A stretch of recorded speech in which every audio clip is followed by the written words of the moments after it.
Amina était l'enfant unique de ses parents. Il vivait dans le village de Nkolanga. Ses parents l'adoraient et la gâtaient énormément. Tout ce qu'elle demandait, Pour toi. Oh, son merci, père le lui papa. donnait Ma sans Je hésiter. t'aime, papa. Moi aussi, ma Il chérie. l'aimait tellement Ma chérie, je qu'il ne t'aime voyait tellement. jamais ses Moi aussi, mauvaises papa. actions. Quel... Chaque c'est matin, ainsi que l'école quand les autres continuait, enfants quittaient sans leur Amina. maison pour aller à l'école, Ah. Amina restait au lit, refusant de se lever. Amina, il faut Sa que mère tu essayait m'écoutes. souvent de la D'accord, convaincre. c'est important pour ton avenir. Amina, lève-toi et prépare-toi pour l'école. Amina, lève-toi et prépare-toi pour l'école. Mais la jeune fille Maman, répondait j'ai encore toujours sommeil. Allez, il faut y aller. « Je ne veux pas aller à l'école aujourd'hui, Je ne veux pas maman. aller à l'école aujourd'hui, maman. Je veux juste dormir. » Mais Amina, il faut y aller. Son père, qui entendait la conversation depuis l'autre Laisse-la pièce, dormir. disait alors « Laisse-la dormir. » Et c'est ainsi que l'école continuait, sans Amina. Dans le Amina, ma village, chère, bonjour. Amina Pourquoi était nous connue ignores-tu? pour son mauvais C'est un manque de caractère. respect. Elle manquait de respect à tout le monde, même aux personnes âgées.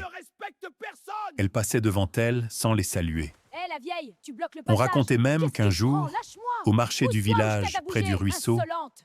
elle avait Oh, poussé une regarde-toi, vieille pauvre femme vieille. qui Mais l'avait quelle bousculée maladresse. par accident. Et tu oses te plaindre? La pauvre femme était tombée au sol. Les paniers tombent. Elle m'a...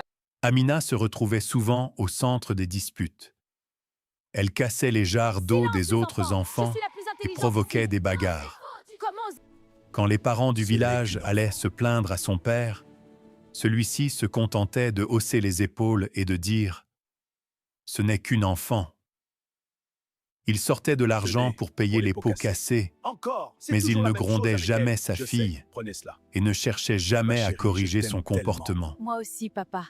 Quel... Amina continua ainsi pendant longtemps, jusqu'au jour où un malheur frappa la famille. Un matin, son père grimpa sur un palmier pour récolter du vin de palme. Mais il fit un faux pas et tomba violemment au sol. On le transporta rapidement chez le guérisseur du village. Sauvez mon père. Celui-ci fit tout ce qu'il put pour le sauver, mais malgré ses efforts, il ne réussit pas à le guérir. Le soir même, l'homme rendit son dernier souffle. La famille le pleura Chut, pendant plusieurs Nous jours, sommes là, ton père nous surtout Amina, qui était très attachée à son père. Elle pleurait plus fort que tout le monde dans la concession. Elle se jeta sur le sol poussiéreux en criant « Papa, papa, ne me laisse pas !» Mais les morts ne répondent pas aux cris des vivants. Nous sommes là, ton père nous regarde. Les habitants du village Écoutez, il se faut qu'on rassemblèrent parle de ça. autour de Oui, la c'est grave pour la concession, concession. Les chuchotant autres sont entre d'accord, on doit eux. agir. Certaines personnes secouaient la tête en silence. Puis, lentement, une vieille femme, appelée Maman Abena, s'avança en s'appuyant sur sa canne et poussa un profond soupir.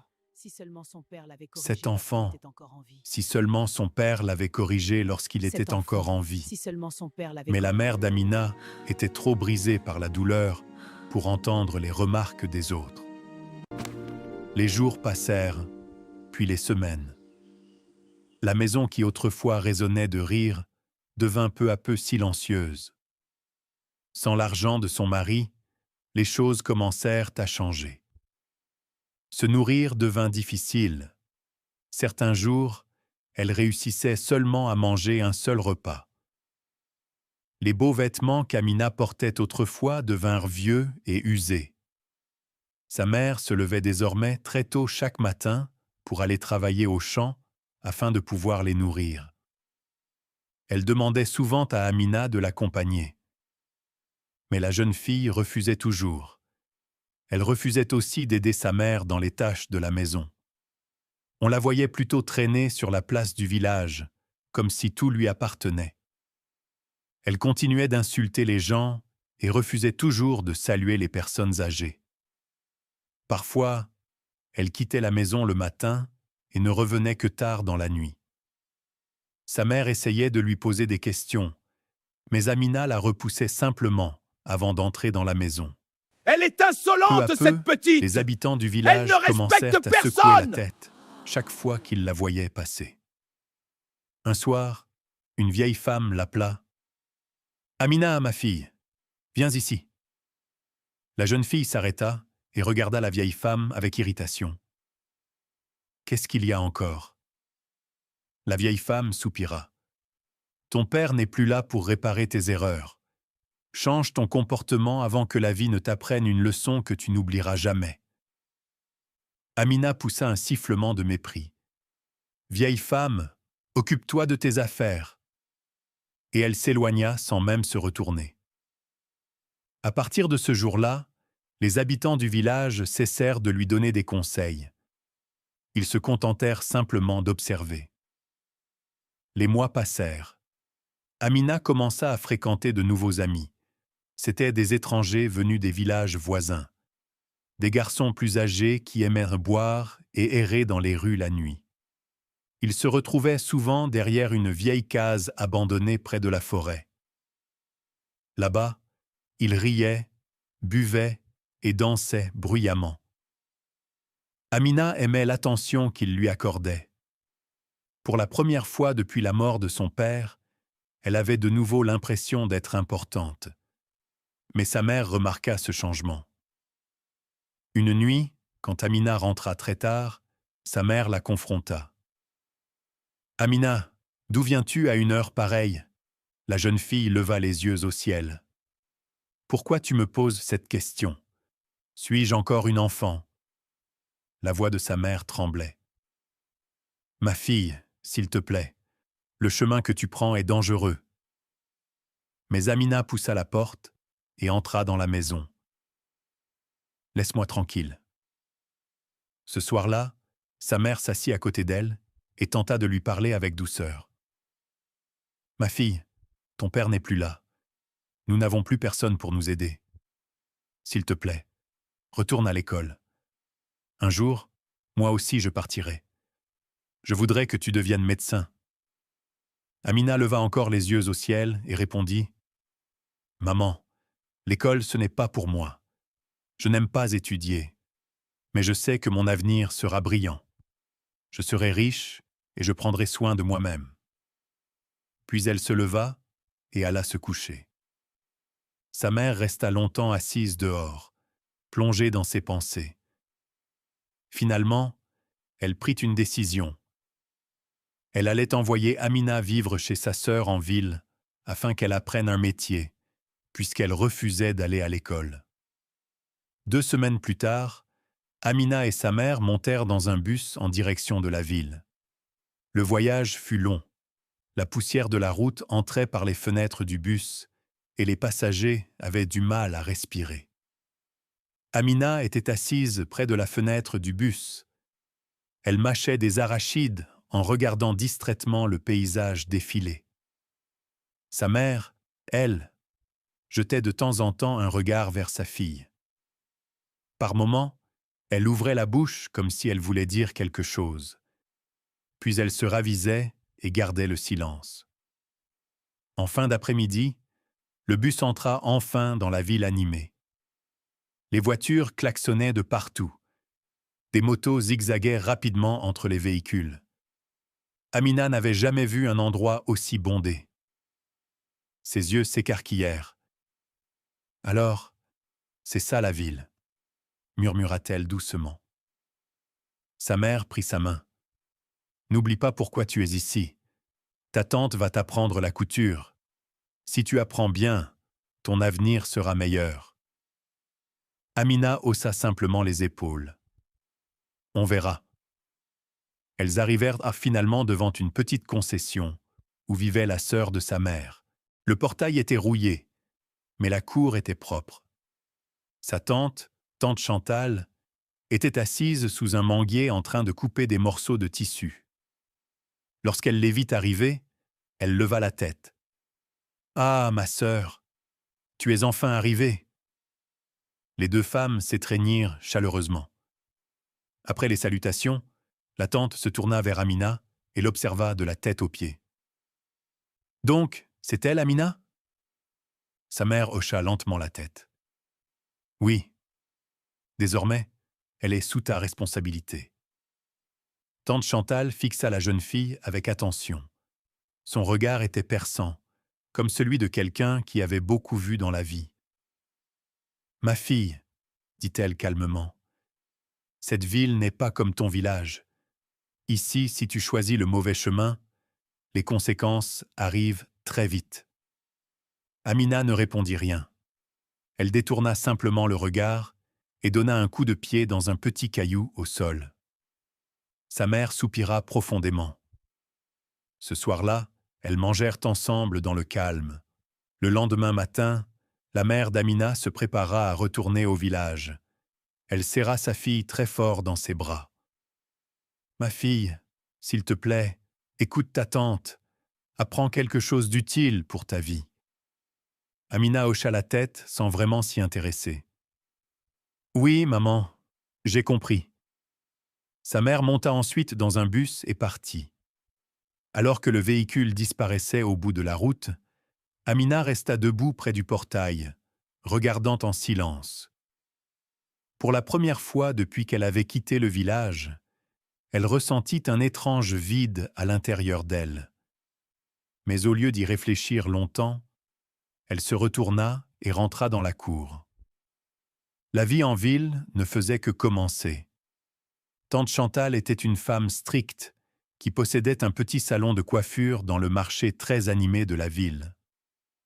Dès le premier jour, Amina comprit que les choses étaient différentes ici. Il n'y avait plus personne pour la choyer, personne pour la défendre. Tante Chantal se levait avant le lever du soleil chaque matin, et Amina devait se lever aussi. « Debout !» criait souvent sa tante. « Dans cette maison, tout le monde travaille. » Mais Amina détestait cette vie. Elle détestait balayer la cour. Elle détestait aller chercher de l'eau. Elle détestait rester debout dans le salon à regarder les clientes se faire tresser les cheveux. Plusieurs fois, elle essaya de sortir en cachette pour se promener en ville. Mais sa tante finissait toujours par la prendre. « Tu crois que c'est la maison de ton père ici ?» disait-elle d'une voix froide. Malgré cela, Amina refusait toujours de changer. Le soir, elle commença à sortir secrètement. Derrière le marché, il y avait un petit bar où de jeunes hommes se retrouvaient pour boire et discuter. C'est là qu'Amina se fit de nouveaux amis. Ils lui achetèrent des boissons. Ils complimentèrent sa beauté. Ils lui disaient qu'une fille aussi belle ne devrait pas passer sa vie à travailler dans un salon de coiffure. Peu à peu, Amina recommença à rentrer très tard à la maison, parfois même après minuit. Une nuit, tante Chantal la surprit en train de rentrer discrètement. « Amina !» cria-t-elle. La jeune fille s'arrêta net. « D'où viens-tu » Amina croisa les bras sans répondre. Le visage de sa tante devint dur. « Écoute-moi bien. La vie que tu poursuis va finir par te détruire. » Mais Amina se contenta de rire. Les avertissements ne signifiaient rien pour elle. Sa tante continua. « Tu refuses d'aller à l'école. Tu refuses même d'apprendre un métier. Alors dis-moi, qu'est-ce que tu veux faire de ta vie ?» Amina répondit avec assurance. « Tante, je sais que mon avenir est brillant. Je vais épouser un homme riche et vous verrez tous. » Les semaines passèrent, puis les mois. Amina devint très populaire auprès des garçons du quartier du marché. Un jour, alors qu'elle se rendait au salon de sa tante, elle rencontra un jeune homme au bord de la route. Il semblait perdu et cherchait son chemin. Il lui demanda des indications. Amina le guida. Avant de partir, le jeune homme lui demanda son numéro de téléphone et lui promit de l'appeler. Ce soir-là, quand Amina rentra à la maison, elle n'arriva pas à dormir. Elle attendait l'appel du jeune homme. Elle se retournait sans cesse dans son lit. Chaque petite vibration de son téléphone faisait bondir son cœur. Elle se murmura à elle-même. « Je crois que j'ai rencontré l'homme qui va changer ma vie. Il n'est pas seulement beau. Il est aussi très riche. » 3 jours plus tard, Amina reçut un appel d'un numéro inconnu.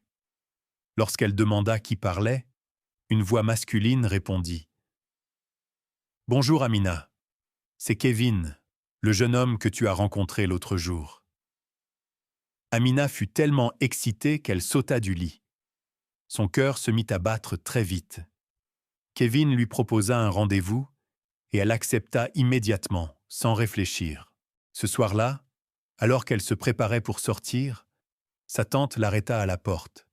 « Amina, où vas-tu » Amina répondit avec un sourire prétentieux.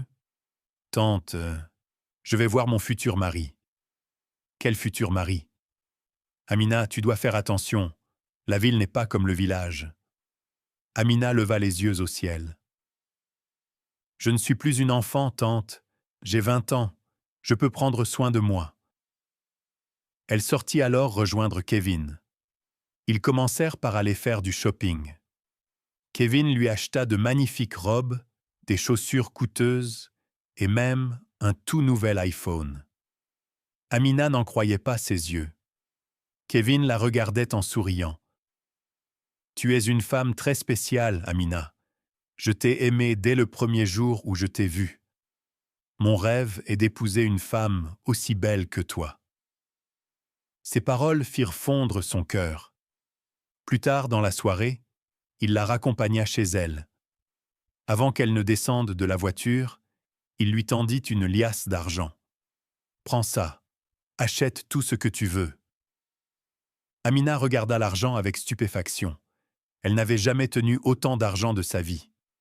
Excitée, elle courut dans la cour de la maison et montra tout à sa tante.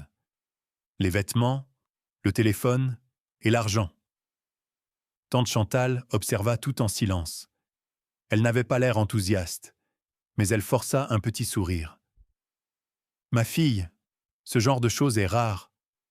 Mais malgré tout, fais attention avec cet homme. » Amina agita la main avec indifférence. « Il n'y a rien à craindre, tante. » Cette nuit-là, elle appela sa mère avec fierté. « Maman, maman, vous disiez que je n'allais rien réussir dans la vie. Regarde-moi maintenant, j'ai un iPhone. Maman, envoie-moi ton numéro de compte. Je vais t'envoyer de l'argent. » Au téléphone, sa mère resta silencieuse un instant. « Ma fille, fais attention.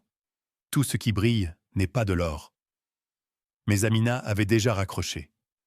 Le lendemain matin, tante Chantal se leva très tôt comme d'habitude. « Amina, réveille-toi. Nous allons au salon. » Mais Amina refusa.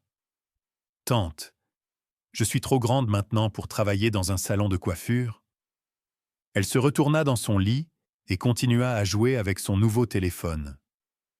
Tante Chantal la regarda longtemps, sans dire un mot. Puis elle prit simplement son sac et partit seule au marché. Amina resta à la maison toute la journée, à discuter avec Kevin, du matin jusqu'au soir. Kevin continua de la couvrir de cadeaux et d'argent. Tous les quelques jours, il venait la chercher en voiture. Parfois, ils allaient dans des restaurants luxueux.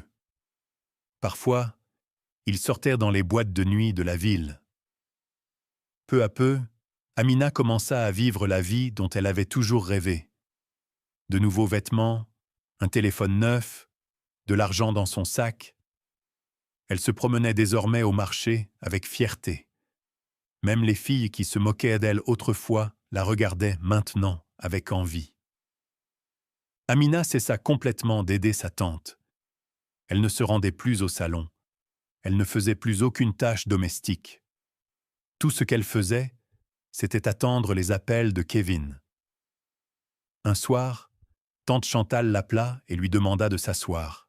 « Amina, je sais que tu tiens à cet homme, mais je te le dis encore, fais attention. Mon intuition ne me rassure pas à propos de Kevin.